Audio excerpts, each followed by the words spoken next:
Tuan-puan yang nak mula simpan emas terutama dalam mana-mana syarikat, pastikan tengok video ini untuk tahu ilmu penting tentang simpanan emas, dan pastikan juga like dan save untuk rujukan tuan-puan pada masa akan datang.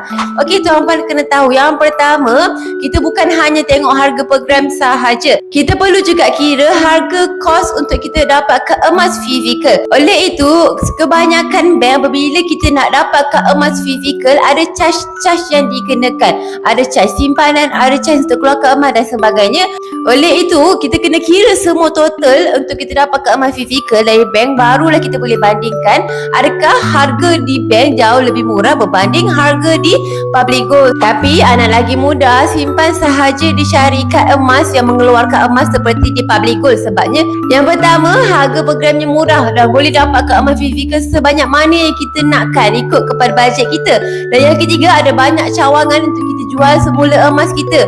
Boleh dapat cash pada hari yang sama ataupun 2 ke 3 hari berkerja. Yang keempat, emas public gold ni sangat laku untuk dijual semula. Public gold boleh beli semula emas yang kita simpan. Yang kelima yang paling pentingnya, susut nilai di public gold juga agak nipis, sekitar 6 ke 9% sahaja. So nak lagi mudah, tuan-puan simpan sahaja di syarikat emas public gold. Secara dia, tuan-puan boleh klik link untuk daftar akaun secara percuma.